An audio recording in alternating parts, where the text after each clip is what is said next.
एक बार पुनः हम लोग आ गए हैं अपने लेक्चर एंड टॉपिक को आगे बढ़ाने के लिए। तो जैसा कि आप सभी लोग जानते हैं, हम लोग बात कर रहे थे एटॉमिक स्ट्रक्चर की, और एटॉमिक स्ट्रक्चर में हम लोगों का जो कारवा है वो आ चुका है आज नील्स बोर के एटॉमिक मॉडल के ऊपर। ठीक है, तो आज हम बात करेंगे नील्स बोर के एटॉमिक मॉडल यानी परमाणु संरचना के बारे में कि किस तरीके से उन्होंने एटम के बारे में अपनी कुछ विचारधाराएं प्रस्तुत किए थे, कुछ पोस्टुलेट प्रस्तुत किए थे, और किस तरीके से उनके द्वारा एक एटम की संरचना होती है ये देखेंगे। ओके, तो चलिए स्टार्ट करते हैं। तो मेनली आप जानते होंगे कि नील्स बोर नील्स बोर एक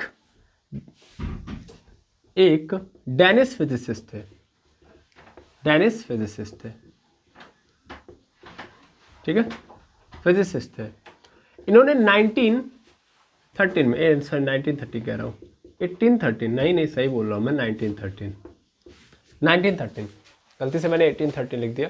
1913 में एक मॉडल प्रस्तुत किया जिसको बोर्स एटॉमिक मॉडल के नाम से जाना गया।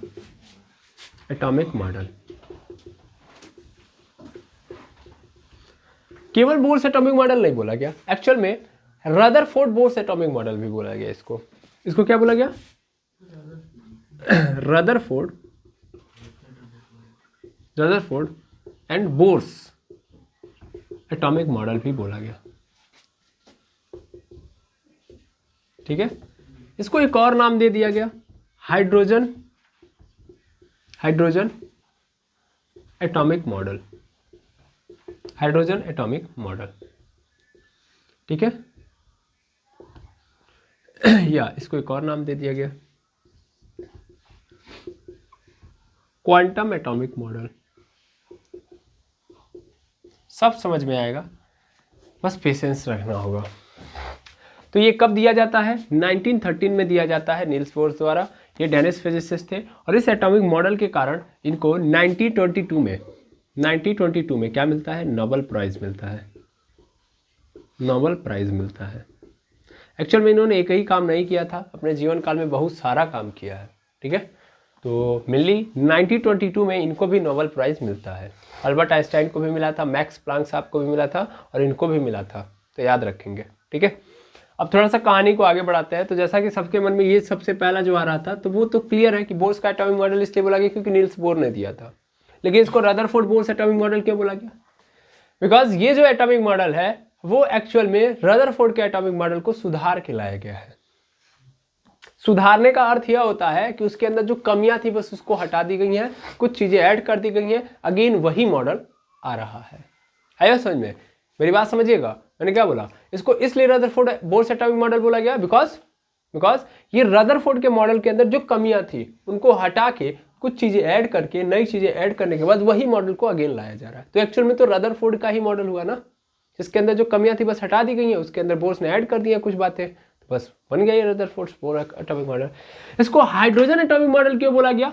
बिकॉज ये जो एटॉमिक मॉडल था, ये जो परमाणु की संरचना इन्होंने बताई थी वो सिर्फ और सिर्फ सिंगल इलेक्ट्रॉन के लिए अप्लीकेबल थी। इस चीज को बहुत जरूरी है समझना। यानी Bohr's atomic model is applicable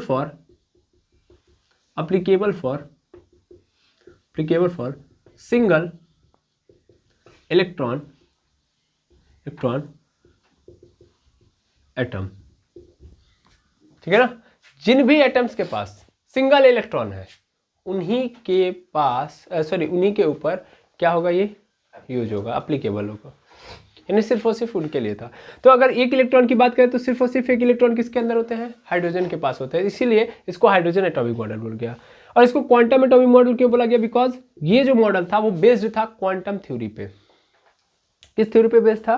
quantum theory पे। तो बोर्स का atomic model based on quantum theory. क्या समझ में आया? तो इतनी सारी बातें आप लोगों ने समझ ली होंगी इस मॉडल के बारे में। अभी ये बेसिक है, अभी तो मैंने कुछ बताया भी नहीं, अभी सिर्फ इंट्रोडक्शन दे रहा हूं मैं नील्स बोर के एटॉमिक मॉडल के बारे में। ठीक है, अब नई बातें स्टार्ट करते हैं हम समझना।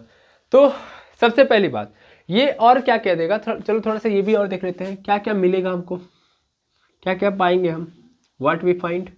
तो सबसे पहली चीज़ तो हम ये देखेंगे कि इस मॉडल ने, देखो ये जो मॉडल है वो सिंगल इलेक्ट्रॉन के लिए एप्लीकेबल है, तो जाहिर सी बात है ऐसा तो है नहीं कि पूरे के पूरे जो एटम है वो सिंगल इलेक्ट्रॉन वाले हैं, है ना। मोनो इलेक्ट्रॉनिक एटम तो कोई नहीं है, सिर्फ एक को छोड़ के, वो हाइड्रोजन। इसके अलावा जितने भी आपको एटम मिलेंगे उनके अंदर 2, 3, 4, 5, 6, 7 इतने इलेक्ट्रॉन तो होंगे ही होंगे, है ना। मैक्सिमम एक से ज़्यादा होंगे, है ना। लाइट चली गई, 1 सेकेंड रुक जाएंगे। फिर भी क्लियर है?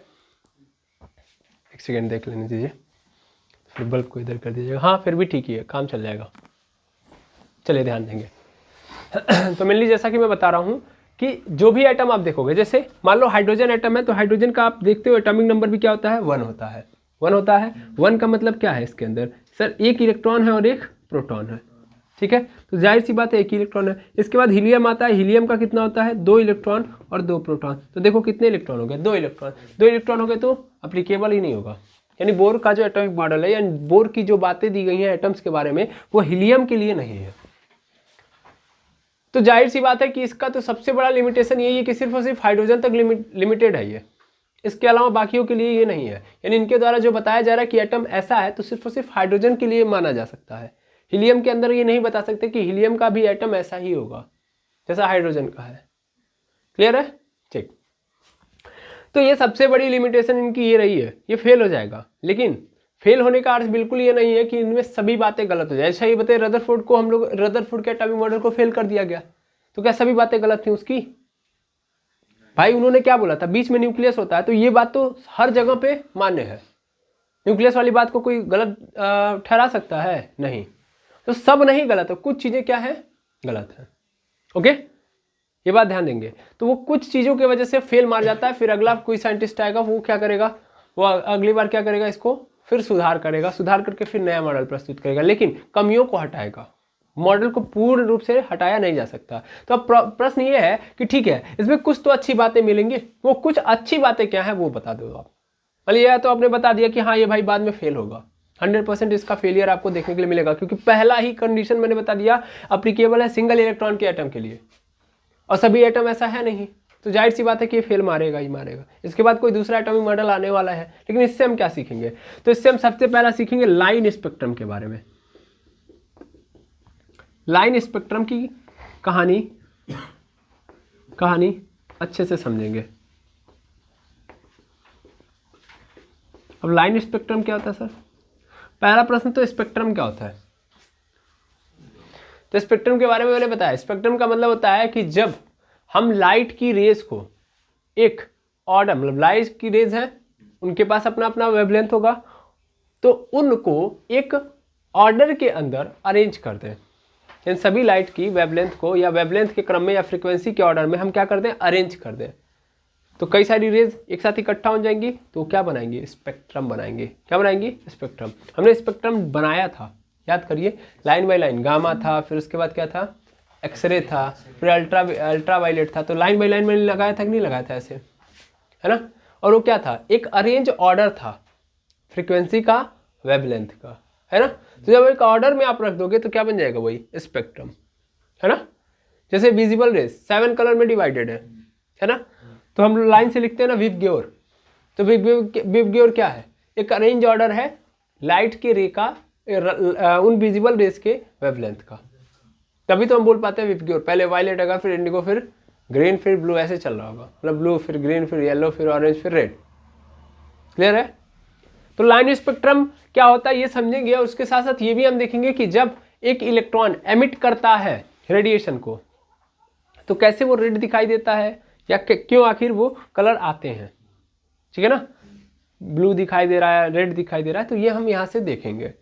और ऐसे भी उन्होंने समझा दिया था कि मेनली यहाँ पे देखो, लाइन स्पेक्ट्रम से तुम ये समझोगे ना कि विजिबल रेज कैसे 7 पार्ट में डिवाइडेड है। क्लियर है? सीधा ऐसे समझो, रेड ब्लू येलो क्यों बार बार ऐसे आ रहा है, तो वो आप इस मॉडल से समझ लोगे। दूसरा जो सबसे मेन फंडा था जिसके कारण रदरफोर्ड का एटॉमिक मॉडल फेल हुआ था, वो ये था कि एटम स्टेबल हो ही नहीं पा रहा था उनके द्वारा, क्योंकि इलेक्ट्रॉन बार बार क्या कर रहा था, घूम रहा था। घूमते वक्त उसकी एनर्जी क्या होगी, कम होगी, और कम होने के बाद वो क्या हो जाएगा, गिर जाएगा। तो एक्चुअल में एटम वहाँ पे स्टेबल नहीं था। तो एक्चुअल में एटम क्यों स्टेबल होगा, क्या कारण है स्टेबिलिटी का, वो सब कुछ हम यहाँ पे देखेंगे। तो स्टेबिलिटी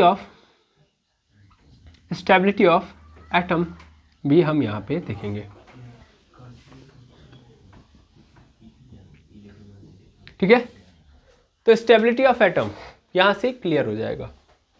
यहाँ से एक और नई बात आप सीखोगे, जानते हो क्या सीखोगे?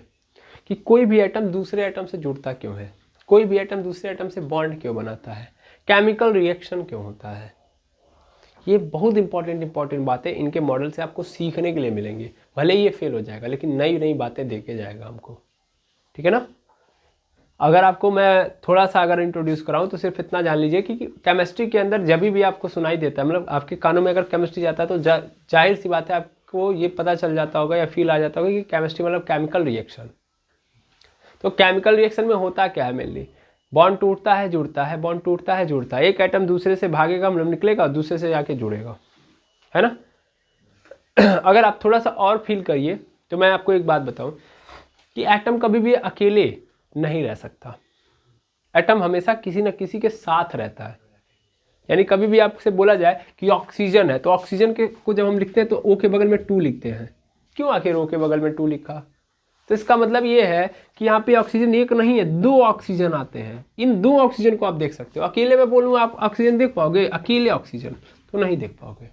ऑक्सीजन अकेले, ऑक्सीजन का एक एटम अकेले रहता ही नहीं। ऑक्सीजन हमेशा क्या करेगा? ऑक्सीजन का एटम दूसरे ऑक्सीजन से मिलके एक बॉन्ड बनाएगा और 2 ऑक्सीजन बाहर निकलेंगे। यानी अकेले कभी भी कोई एटम नहीं घूमता है, वो हमेशा मॉलिक्यूल्स के फॉर्म में रहता है। मॉलिक्यूल मतलब दूसरे एटम से जाके जुड़ जाता है और जुड़ने के बाद वो बाहर आता है, अकेले नहीं आएगा, हमेशा ग्रुप बना के आएगा। हाइड्रोजन भी, अगर आपसे हाइड्रोजन बोल दिया जाए तो हाइड्रोजन आप ऐसे दिखते हो, नहीं सर H2 लिखते हो। तो क्या मतलब है इसका? यही तो मतलब है इसका कि हाइड्रोजन अकेले नहीं आया है, 2 हाइड्रोजन एक साथ मिलके आए हैं, है ना? हाँ, इसमें घूम कौन सकती हैं? Inert gases. कौन गैसेस? Inert gases. अकेले उनके पास ऑप्शन है। हमारे पूरे केमिस्ट्री के अंदर 118 तत्व हैं, 118 एलिमेंट है और हर एलिमेंट सेम टाइप के एटम से मिलके बना है। तो कौन से एटम के पास ये शक्ति है कि वो अकेले घूम सकते हैं? तो है इनर्ट गैस। 7 लोगों के पास ये वीजा पासपोर्ट है ना? आज़ाद वीजा है उनका, समझ पा रहे हैं? आज़ाद वीजा है, जहाँ चाहे जब चाहे जहाँ जा सकते हैं, जहाँ मन करे रह सकते हैं और उनको किसी की ज़रूरत नहीं है। लेकिन बाकी 118 में से अगर 7 निकाल दूँ, 7 ही मात्र ऐसे हैं, helium, नियान, argon, krypton, जेनान, radon, ऑग्नेन, sworn. ये 7 ऐसे हैं जो फ्रीली घूम सकते हैं। लेकिन इन 7 के अलावा जो 111 है वो अकेले नहीं घूम सकते। उनको किसी ना किसी से दूसरे से मिलना पड़ेगा। नहीं कोई मिल रहा है तो अपन ये में आपस में क्या करेंगे? बॉन्ड बना के तब सामने आएंगे, अकेले नहीं घूम सकते भाई। यानी वहाँ पे उनको स्टेबिलिटी कब मिलेगी? वो तभी स्टेबल मान जाएंगे जब वो दूसरे से जुड़ेंगे। तो क्या फंडा है, क्यों आखिर बॉन्ड बनाना पड़ता है? ये सभी बातें हम कहाँ से सीखेंगे? नील्स बोर के एटॉमिक मॉडल से। भले ये फेल हो जाएगा लेकिन बहुत बड़ी बड़ी बातें हमको सिखा के जाएगा। ठीक है, आधी बात तो हम रदरफोर्ड से सीख लेते हैं और आधी बात नील्स बोर से। अब इसके आगे जितने भी एटॉमिक मॉडल आएंगे उनसे हम बहुत डीप में नहीं सीख पाएंगे। एक बड़ी प्रॉब्लम ये भी जान लेना, आपको पूरी केमिस्ट्री पढ़ा दी जाएगी इन्हीं दोनों के मॉडल पे। इतना बताया गया ना। आप कभी भी केमिस्ट्री पढ़िएगा या बड़े से बड़े लोग, जो बड़े बड़े लोग मतलब हायर क्लासेस में जो लोग पढ़ते हैं, उनसे पूछिएगा कि एक एटम का मॉडल बना के दिखाइए, तो वो कैसे बताएंगे? कैसा मॉडल दिखाएंगे? सर ऐसा मॉडल दिखाएंगे, ऐसे बीच में न्यूक्लियस बना देंगे, चारों ओर क्या है ऐसे कक्षाएं बना देंगे, खत्म। और जानते हो क्या उनका भी परसेप्शन यही होगा? न्यूक्लियस के अंदर प्रोटॉन न्यूट्रॉन रहते हैं, बाहर इलेक्ट्रॉन है और वो घूम रहा होता है, न्यूक्लियस का चारों ओर चक्कर लगा रहा होता है। ये किसकी बात कर रहे हैं? कौन बोला था? ये रदरफोर्ड बोले थे ना, आया ना? तो ये रदरफोर्ड की तो बात बता रहे हो, जबकि रदरफोर्ड का मॉडल क्या है? फेल है। ये बात गलत है कि इलेक्ट्रॉन दौड़ेगा। तो चलो ठीक है, अगर जो ही बोलोगे तो नील्स बोर वाला चिपका देंगे, इलेक्ट्रॉन नहीं दौड़ेगा, अपनी कक्षा में फिक्स है। बस इतना ही करेंगे। यानी रदरफोर्ड नील्स बोर तक तुमको समझाया जाएगा, जबकि एक्चुअल में मॉडल एटम का ये है ही नहीं। वो तो 3D मॉडल होगा ना भाई, बहुत खतरनाक मॉडल होता है एटम का। ऐसे ऐसे कुछ होता है, समझ पा रहे हो ना? ऐसे होगा फिर ऐसे होगा, बहुत सारी कक्षाएं होंगी, मल्टीपल कक्षाएं होंगी। तो 3D स्ट्रक्चर होता है एक एटम का। ऐसा नहीं होता है जैसे आप सोच पा रहे हो।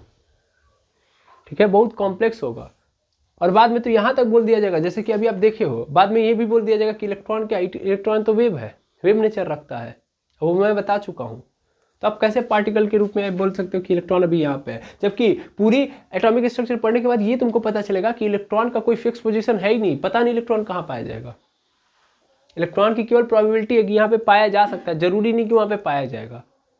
लेकिन हम किस पे काम करेंगे, इसी पे काम कर लेंगे। हमारी आधी केमिस्ट्री, आधी क्या पूरी केमिस्ट्री इसी पे चल रही है, समझ पा रहे ना। तो इसलिए मैं कह रहा हूँ कि दो बड़े इंपॉर्टेंट क्या है मॉडल है, एक है रदरफोर्ड का और दूसरा नील्स बोर का। मैं रियलिटी बता दिया अभी। आज आगे जाके आपको ये पढ़ाया जाएगा कि एक्चुअल में इलेक्ट्रॉन यहाँ नहीं पाया जाता है, इलेक्ट्रॉन के पाए जाने की प्रोबेबिलिटी हो सकती है। मतलब हम ये पहुंचे कि लोकेशन देख लिए, लोकेशन देख के मतलब हमको लगा कि इस कक्षा के अंदर जाएंगे। तो देखिए पहली कहानी तो ऐसे चलती है, अभी तो हम देखेंगे यहाँ पे जो भी मैं बातें बोल सकता हूँ हो सकता है ऊपर जाए। तो ऐसे माना जाता है कि सबसे पहले एक एटम के अंदर बहुत सारे सेल होते हैं, उन सेल के अंदर जाओगे तो सब सेल होते हैं, समझ में आ रहा। उन सब सेल के अंदर क्या होंगे, ऑर्बिट होंगे, उस ऑर्बिट के अंदर ऑर्बिटल्स होंगे, और ऑर्बिटल्स में इलेक्ट्रॉन के पाए जाने की संभावना है, फिक्स नहीं है। सोचो, सेल, सेल से सब सेल, सब सेल से ऑर्बिट, ऑर्बिट से ऑर्बिटल। खुद सोचो कितना अंदर जाओगे तब इलेक्ट्रॉन मिलेगा। हम तो ऐसे गोला गोला बनाए, यहाँ पे इलेक्ट्रॉन को चिपका दिए, खेम खत्म। तो हम इन्हीं दोनों पे पढ़ सकते हैं, क्योंकि इन्हीं दोनों का मेरे समझने लायक है। अगर हम बहुत ज़्यादा डीप में घुसा दिए भैया, तो हम जो कॉन्सेप्ट पढ़ा रहे होंगे, मतलब एटॉमिक स्ट्रक्चर हर समय नहीं चलेगा, जो भी बातें हम करेंगे वहाँ पे हम बार बार कोई वो कॉम्प्लेक्स वाला नहीं लेके आएंगे, नॉर्मल इन्हीं लोगों का लेके आएंगे, क्योंकि हम ये आराम से समझ सकते हैं। तो इन्हीं दोनों से हमारा क्या चलता है, पूरा केमिस्ट्री चलता है, क्लियर ना। लेकिन रियलिटी कुछ और है, यही तो खेल है एटॉमिक स्ट्रक्चर का, है ना। ठीक है, तो चलिए पढ़ा जाए। क्या बताया गया था नील्स बोर के द्वारा, इतना पहले नोट कर लीजिए। चलिए अब नील्स बोर के मॉडल को देखते हैं।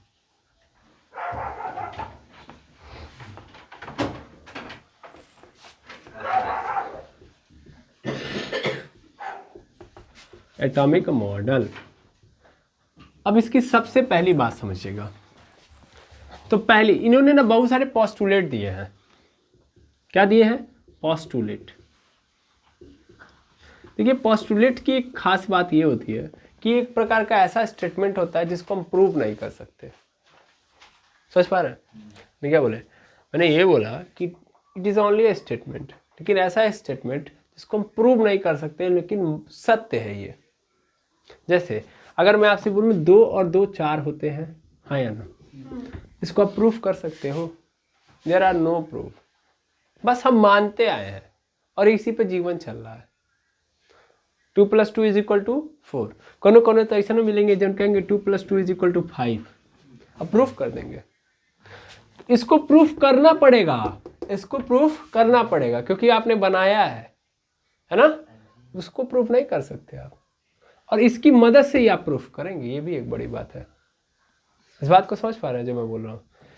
देखिए हम लोग ये बोलते हैं कि सूरज पूरब से पश्चिम से पूरब की ओर घूमता है। पृथ्वी पश्चिम से पूरब की ओर घूमती है, ये बोलते हैं। और इस घटना, ये ऐसी घटना है जिसको हम प्रूव नहीं कर सकते, सिर्फ मान ली है। जैसे ऐसे एक फैक्ट है, सीधा सीधा मान लो फैक्ट है ये, सूरज पूरब से उगता है। तो एक पहला प्रश्न मेरा ये है कि बताइए पूरब से उगता है, कौन बनाया पूरब को? पूरब से उगता है, किसी ने बनाया पूरब को? नहीं, ये एक नाम दे दिया गया, उसी पे चलते गया क्या ये पूरब होगा, ये पश्चिम होगा, ये उत्तर होगा, ये दक्षिण होगा, है ही ना, है ना। कोनो ऐसा दूसर का ऊपर अपोजिट रहा होगा, वो तो ऐसे बोल सकता था कि नहीं ये उत्तर है, तो सूरज किधर से उगने लगा? उत्तर से। समझ पा रहे हो? उसके पास भी प्रूफ नहीं है, और जो पहला पूरब बोल के गया वो पास प्रूफ नहीं है, लेकिन मान लिया गया, एज्यूम कर लिया गया बस, और वो चीजें चलती रही और अपने आप में वो सत्य हो गई। इनको प्रूफ की जरूरत नहीं है। तो पोस्टुलेट भी एक क्या है, एक प्रकार के स्टेटमेंट है, ऐसे स्टेटमेंट जिनको हम प्रूव नहीं कर सकते। वो ऐसा नहीं था कि वो उन्होंने एक्सपेरिमेंट करके बताया था, समझा, सोचा और बोल दिया। विचारधाराएं क्या बोलते हैं, गहन अध्ययन किया, अच्छा अगर ये इस कारण फेल हो रहा है तो ये कारण होता है, अगर मैं ये लगा दूं तब तो सही हो जाएगा, बस हो गया खेल। और लगाते वक्त ये ध्यान दिया कि भैया मैक्स प्लांक को कोई दिक्कत नहीं हो रही है, मैक्सवेल साहब नहीं आ जाएंगे विरोध करने के लिए। तो उस समय जितने लोग हैं उनको भी ध्यान में रखते हुए कोई बात उन्होंने रखी, समझे। तो पोस्टुलेट मतलब एक स्टेटमेंट जिसका कोई प्रूफ नहीं है। याद आ रहा है समझ में? याद क्या आ रहा है? मैंने बोला याद आ रहा है, समझ में आ रहा है? मैंने याद आ रहा है, याद का मतलब मैंने मैक्स प्लांक और जेम्स मैक्सवेल से आपको जोड़ा है कि आपको याद रहना चाहिए जेम्स मैक्सवेल और मैक्स प्लांक ने क्या बोला था, और ये जो मैंने बोला अभी वो समझ में आना चाहिए। अब आप कहेंगे से पता नहीं क्या बताते हैं आप, चलिए कोई बात नहीं। तो मुझे लगता है पोस्टुलेट समझ में आ गया, what is the means of postulate. इसका कोई प्रूफ नहीं है, ढेर गहराई में चले जाएंगे तो आप लोग हो सकता है बाहर में ना निकले, है ना, फिर प्रॉब्लम क्रिएट हो जाएगी। तो सबसे पहला पोस्टुलेट उनका क्या था? सबसे पहला पोस्टुलेट ये था कि जो इलेक्ट्रॉन, जैसे कि रदरफोर्ड साहब ने बोला था कि इलेक्ट्रॉन घूमता है न्यूक्लियस के चारों ओर, इन्होंने बोला घूमेगा, लेकिन ऐसे नहीं घूमेगा, वो फिक्स कक्षाएं होंगी, फिक्स सर्कुलर पाथ होंगे, फिक्स ऑर्बिट होंगे। उस ऑर्बिट को आप एनर्जी लेवल के नाम से भी बोल सकते हो, सेल भी बोल सकते हो, उनका फिक्स नाम होगा, और उन फिक्स एक्सिस के अंदर, फिक्स ऑर्बिट के अंदर ही इलेक्ट्रॉन पाए जाएंगे, ठीक है ना। तो सबसे पहली बात, electron revolve around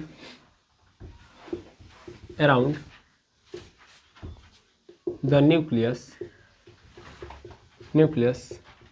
in a fixed circular path,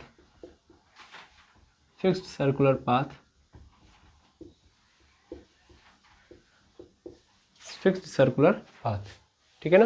यानी इलेक्ट्रॉन जो है वो रिवॉल्व करता है around the nucleus in a fixed circular path. यानी मान लेता हूँ कि ये क्या है, ये न्यूक्लियस है, तो इस न्यूक्लियस के चारों ओर बहुत सारी क्या बनी होंगी, सर्कुलर कक्षाएं, वृत्तीय कक्षाएं बनी होंगी। ये बताइए सर्कुलर कक्षाएं या सर्कुलर पाथ या वृत्तीय कक्षाओं की का आइडिया किसका था? रदरफोर्ड साहब का था, हाँ या ना? रदरफोर्ड साहब का था कि नहीं था? तो ये वही है। तो इन सर्कुलर पाथ को ही बाद में क्या एक नाम दे दिया गया, सेल। क्या बोल दिया गया? सेल। या इन्हीं को और एक नाम दिया जाता है, एनर्जी लेवल। क्या बोला जाता है? एनर्जी लेवल, ठीक है ना, या एनर्जी सेल, या तो एनर्जी सेल भी आप बोल सकते हो। क्लियर है? तो एनर्जी लेवल बोलो या एनर्जी सेल बोलो, लिख लो, इतना हो सकता है। इतना क्या, इतना हो सकता है, मतलब सेल बोलो, एनर्जी लेवल बोलो या एनर्जी सेल बोलो। इसके साथ साथ सभी कक्षाओं का नाम दे दिया गया, या तो नंबर के थ्रू डिफाइन करो कि पहली कक्षा, दूसरी, तीसरी, चौथी, ऐसे, या KLMN, ठीक है ना। यानी सर्कुलर पाथ का क्या हो गया, सबसे पहले तो इतना सारा नाम हो गया, तो यहाँ पे लिख देना विथ अ फिक्स्ड नेम। यानी हर सर्कुलर पाथ का अपना क्या है, एक फिक्स नाम भी है, और उसमें ये घूम रही है, ठीक है ना। अगेन समझिएगा क्या उन्होंने बोला, कहा उन्होंने कि भैया बहुत सारी कक्षाएं बनी हुई हैं, उन कक्षाओं में ये न्यूक्लियस के चारों ओर क्या कर रहा है, घूम रहा है, लेकिन फिक्स कक्षा में घूम रहा है। फिक्स कक्षा मतलब समझ में आ रहा ना, फिक्स या सर्टेन एक कक्षा होगी, फिक्स्ड बोलो सर्टेन बोलो एक ही बात है। तो फिक्स्ड या सर्टेन एक सर्कुलर पाथ होगा, उसमें ये घूम रहा होगा इलेक्ट्रॉन अपना, यानी वहां पे पाया जाएगा। दूसरी बात, ये इन फिक्स कक्षाओं की प्रॉपर्टी सबसे बड़ी ये है कि इन कक्षाओं की एनर्जी फिक्स्ड होगी, इन एनर्जी ऑर्बिट्स की एनर्जी क्या होगी, फिक्स होगी। यहां पे लिख देना इलेक्ट्रॉन हैज फिक्स्ड एनर्जी,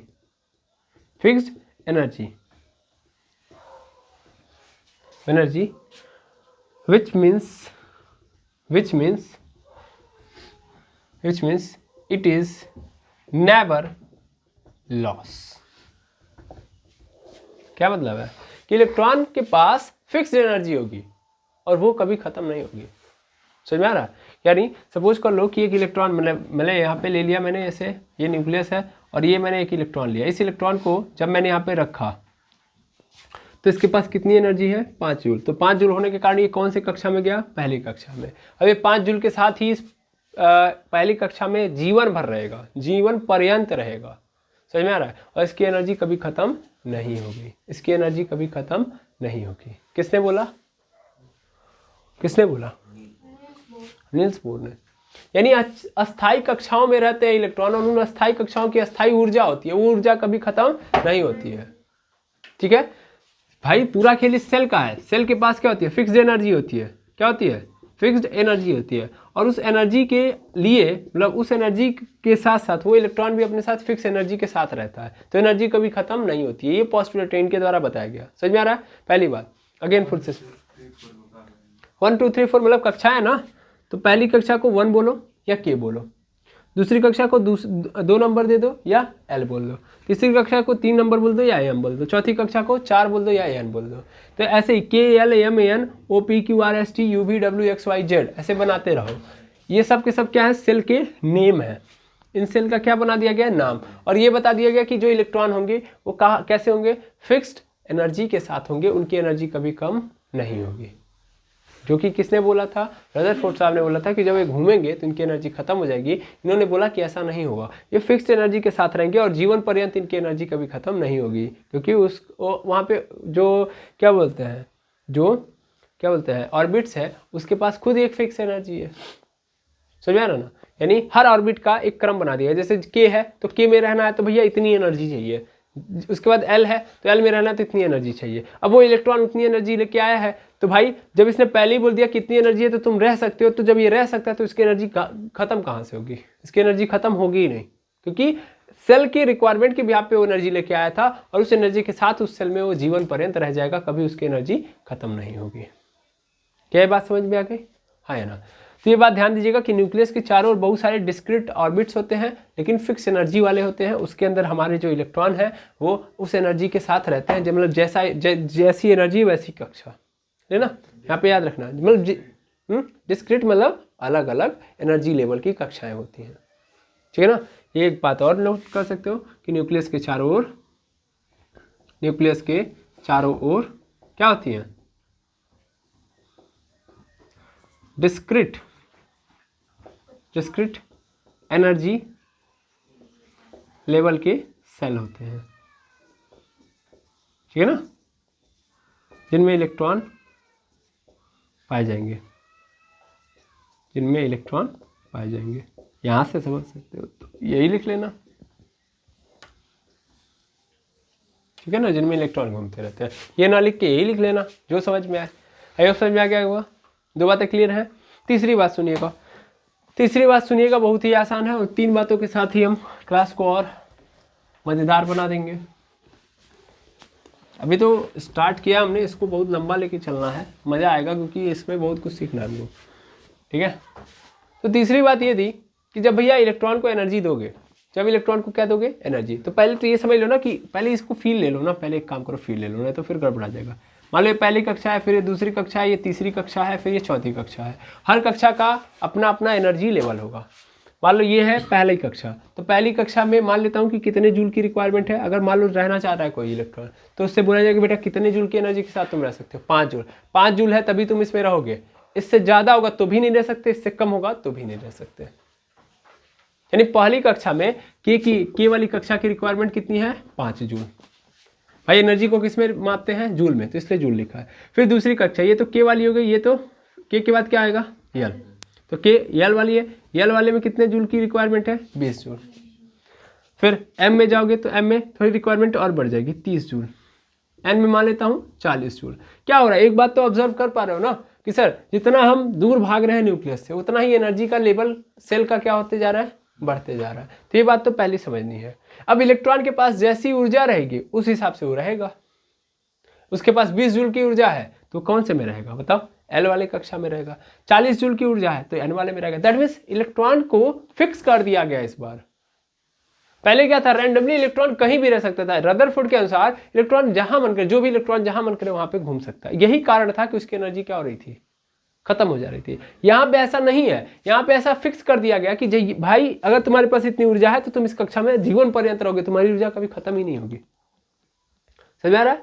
तो जैसी ऊर्जा वैसी कक्षा। ठीक, तो यहाँ से ये देखने के लिए मिला भैया देखो कि एल का क्या है?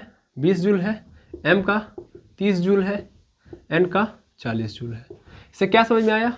इससे पहली बात, जैसी एनर्जी वैसी कक्षा, यानी वैसा सेल, वैसा सेल। दूसरे नंबर पे क्या सीखा हमने? ठीक है ना? सेल न्यूक्लियस से दूर होगा, न्यूक्लियस से दूर होने पर, दूर होने पर ऑर्बिट का या ऑर्बिट की एनर्जी लेवल भी इंक्रीज होती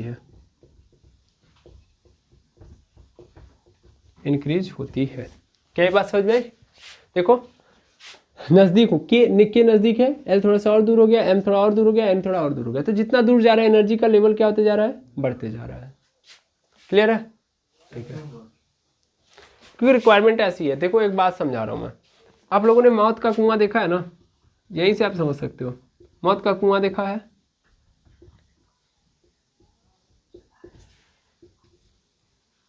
डेथ वेल बोलते हैं इसको, डेथ वेल, ठीक है, मौत का कुआं, ठीक है। तो मौत के कुएं के अंदर आप देखते हो बाइकर बाइक चलाता है, तो जब शुरुआती दौर में जब वो स्टार्ट करता है बाइक, तो अभी उसकी एनर्जी एकदम जीरो होती है, फिर स्टार्ट करता है, फिर धीरे धीरे अपनी एक्सीलेटर को बढ़ाता है और एनर्जी बूस्ट करता है। तो जब शुरुआती दौर में एनर्जी कम रहती है तो कहाँ रहता है, नीचे रहता है, धीरे धीरे अपनी एनर्जी बढ़ाते जाता है।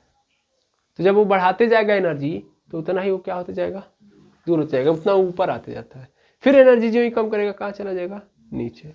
यार इन सभी के ऊपर क्या लगा हुआ है, अट्रैक्शन फोर्स लगा हुआ है। न्यूक्लियस इलेक्ट्रोस्टैटिक फोर्स लगा के खींच रहा है सभी इलेक्ट्रॉनों को। तो अगर इलेक्ट्रॉन को दूर रहना है न्यूक्लियस से, एक मतलब सिंपल थॉट आप जनरेट कर सकते हो कि अगर इलेक्ट्रॉन को दूर रहना है तो ज़्यादा एनर्जी चाहिए, है ना। समझो भाई, देखो मेरे पास कम एनर्जी है तो खींच लेगा, सोच पा रहे हो। ऐसे समझ लो कि ये कौन है, सपोज करो न्यूक्लियस अपने आप में गुंडा है, क्या है, गुंडा है। और इस गुंडे से अगर तुम बचे रहना चाहते हो तो कौन बच सकता है, जो अपने आप में पावरफुल होगा। पावरफुल मतलब मान लो बचे रहने का मतलब इससे दूर रहना ना, तो इससे दूर वही रह पाएगा जिसके पास पावर होगी, नहीं तो ये क्या कर लेगा, खींच लेगा अपने पास। अब देखो के अंदर जो इलेक्ट्रॉन होगा, इसके पास 5 ही जूल एनर्जी थी, यानी इसके पास पावर कम थी, तो ये कहाँ पे, न्यूक्लियस के नजदीक है, यानी गुंडे ने पकड़ रखा है। जबकि अगर यहाँ वाले इलेक्ट्रॉन को देखा जाए तो इस वाले इलेक्ट्रॉन के पास क्या है, 40 जूल की एनर्जी है, यानी ये ज़्यादा पावरफुल है, तो न्यूक्लियस इसको नहीं पकड़ पा रहे हैं, न्यूक्लियस की पकड़ से बहुत दूर है। क्लियर है कि नहीं है? तो भाई जितना हम दूर रहेंगे, भाई इलेक्ट्रोस्टैटिक फोर्स का मतलब वो खींच रहा होगा, तो उतनी ऊर्जा चाहिए उससे दूर जाने के लिए हमको, है ना। ये तो सीखे हैं ना आप लोग कि भाई इस इलेक्ट्रॉन को अगर यहाँ से मैं निकालना चाहता हूँ, सपोज कर लो ये इलेक्ट्रॉन है, इस इलेक्ट्रॉन को मैं ऐसे फरार करना चाहता हूँ, तो उसके लिए मुझे क्या देनी पड़ती है, ऊर्जा देनी पड़ती है कि नहीं देनी पड़ती है। अब जितना नज़दीक रहेगा उतनी ही ऊर्जा ज़्यादा देनी पड़ेगी, क्योंकि न्यूक्लियस की पकड़ यहाँ पे ज़्यादा है। जितना दूर जाऊंगा उतनी पकड़ क्या होती जाएगी, कमजोर, क्योंकि इस इलेक्ट्रॉन के पास ऊर्जा बढ़ती जा रही है, इससे मुकाबला एक कर पा रहा है। प्लैनेट में भी यही सही हो रहा है भाई। ग्रेविटेशनल फोर्स जितना दूरी बढ़ाओगे, डिस्टेंस बढ़ने पे क्या होगा, ग्रेविटेशनल फोर्स भी कम होगा, ग्रेविटेशनल फोर्स कम होगा ना। तो ग्रेविटेशनल फोर्स कम हो रहा है, ध्यान से देखो, दूरी बढ़ रही है, लेकिन प्लैनेट्स के पास एनर्जी क्या हो रही है, रिवॉल्व करने की उतनी तगड़ी होती जा रही है। ये भी तो समझ सकते हो ना, है ना। क्या मेरी बात समझ पा रहे हैं? आप देखोगे ना प्लूटो तो चक्कर बहुत तेज लगाते हैं, उनकी स्पीड पृथ्वी के भी मतलब पृथ्वी से ज़्यादा होती है। यहाँ पे तो सन क्या करता है, बांध के रखे रहता है ना, जितना वो पीछे जाएंगे उतना फ्री होते जा रहे हैं वो, तो उतना ही तेज दौड़ेंगे। समझ में आया कि नहीं आया? बस यहीं पे यहाँ पे समझो कि भैया इलेक्ट्रॉन के पास क्या है, भैया जितना, जैसे मौत के कुएं से भी सीख सकते हो कि जितना एनर्जी बढ़ाऊंगा उतना दूर जाऊंगा मैं, है ना, उतना ऊपर जाते जाऊंगा। वैसे इलेक्ट्रॉन भी जितनी ज़्यादा एनर्जी रखेगा उतना ही वो न्यूक्लियस से दूर रहेगा। ठीक है ना। तो अगर मान लो मैं इसकी एनर्जी लेवल को देखूं, तो पहली कक्षा है तो इसका एनर्जी लेवल 1 होगा, मतलब E1 होगा, इसका E2 होगा, इसका E3 होगा और इसका E4 होगा। और अगर मैं सही क्रम में लिखूं तो जाहिर सी बात है E4 का ज़्यादा होगा E3 से, E3 का ज़्यादा होगा E2 से, और E2 का ज़्यादा होगा E1 से। क्या ये बात गलत है? नहीं, तो बिल्कुल नहीं। तो E4 ज़्यादा होगा E3 से, E3 ज़्यादा होगा E2 से, और E2 ज़्यादा होगा E1 से। क्लियर है कि नहीं है ना। अब क्या होगा जब तुम कुछ एक्स्ट्रा करिकुलम स्टार्ट करोगे, मतलब समझना ध्यान से। मान लो तुमने क्या किया, कोई एनर्जी दे दी बाहर से, एनर्जी दी किस फॉर्म में, इलेक्ट्रोमैग्नेटिक रेडिएशन के फॉर्म में। EMR, इलेक्ट्रोमैग्नेटिक रेडिएशन के फॉर्म में। और ये रेडिएशन एक्चुअल में क्या होता है, मतलब रेडिएशन कोई दोगे तो इलेक्ट्रोमैग्नेटिक रेडिएशन है, और ये किस फॉर्म में चल रहा होगा, तो मैक्स प्लैंक की थ्योरी पे बेस्ड है। तो ये EMR यानी ये जो रेडिएशन है वो किस फॉर्म में होगा, फोटोन के फॉर्म में होगा। यानी ये जो EMR आ रहा है वो किस फॉर्म में आ रहा है, फोटोन के फॉर्म में। फोटोन के फॉर्म में इलेक्ट्रॉन के पास आ रहा है। अब तुमने कौन से इलेक्ट्रॉन को दिया, यहाँ वाले K वाले इलेक्ट्रॉन को दिया है, ठीक है ना। अब ये EMR आएगा और इस इलेक्ट्रॉन को क्या देगा, एनर्जी देगा। ये इलेक्ट्रॉन एनर्जी एब्जॉर्ब करेगा। तो ये कौन से कक्षा में, K वाले में है। अब अगर L वाले में जाना चाहता है तो इसको कितना चाहिए, 20 जूल का चाहिए, है कितना इसके पास, 5 जूल। तो ये क्या करेगा, इस EMR यानी इलेक्ट्रोमैग्नेटिक रेडिएशन को एब्जॉर्ब कर लेगा फोटोन के फॉर्म में, और फोटोन के फॉर्म में एब्जॉर्ब करने के बाद ये किस में चला जाएगा, 20 जूल, मतलब L वाले कक्षा में। कितना एब्जॉर्ब किया होगा, 15। अगर 15 जूल एब्जॉर्ब कर लिया होगा तो फिर क्या कहाँ चला जाएगा, L वाले में चला जाएगा, नहीं चला जाएगा, है ना। अरे हाँ ना बोलिए। तो ये एनर्जी एब्जॉर्ब करेगा, K से फिर कूद जाएगा L में, क्योंकि इसकी एनर्जी हाई हो जाएगी ना। इलेक्ट्रोमैग्नेटिक रेडिएशन क्या है भैया, एनर्जी ही तो है। ये एनर्जी लेने के बाद ये इलेक्ट्रॉन K से भाग जाएगा L में, क्योंकि इसकी एनर्जी क्या हो गई है, हाई। अभी भी आप रेडिएशन दे रहे हो तो L से किस में कूद जाएगा, M में। M से फिर ये किस में कूद जाएगा, N में। अब जैसा आप रेडिएशन दोगे वैसा ये कूदेगा।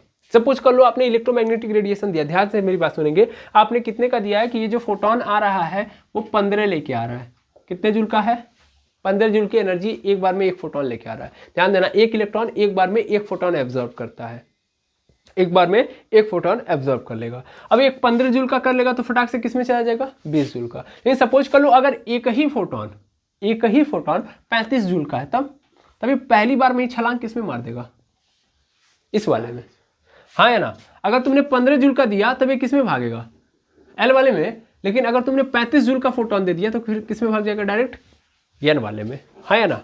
तो जैसा इलेक्ट्रोमैग्नेटिक रेडिएशन दोगे वैसे ही इलेक्ट्रॉन क्या कर जाएगा, भाग जाएगा। कहाँ से भागेगा सर, ये वाला क्या है, E1 क्या है, it is a lower energy level, है ना। ये लोअर एनर्जी लेवल से किस में भाग जाएगा, हाई एनर्जी लेवल में। लोअर एनर्जी लेवल से किस में जंप कर जाएगा, हाई एनर्जी लेवल में।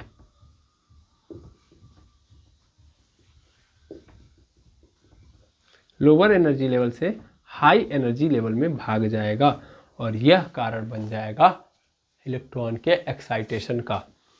इलेक्ट्रॉन एक्साइट हो जाएगा, एक्साइट होके फरार हो गया दूसरे वाले में।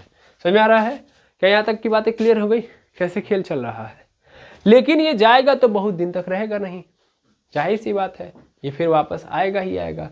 तो अभी ये किस में भागा है, E1 में था, E1 से किस में भाग गया है, E4 में। सपोज कर ले रहा हूँ मैं 35 जूल वाला गया है, तो ये E1 से किस में भाग गया है, E1 से भाग गया है E4 में, है ना। अब मैं पता करना चाहता हूँ कि कितना इसने एनर्जी लिया है, कितना एनर्जी इसने लिया है। तो मैं क्या करूँगा, मैं अगर ये पता करना चाहता हूँ तो मैं जिसमें गया है, किस में गया है, E4 में गया है ना।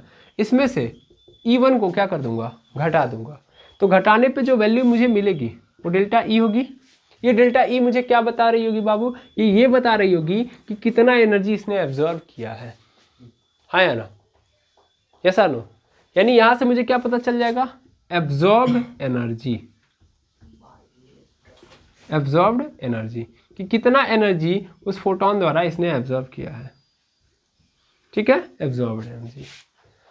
अच्छा, फिर अगले केस में क्या करेगा ये, अब अगले केस में क्या करेगा, अगले केस में ये फिर से E4 से किस में भाग जाएगा, पहले वाले में आएगा।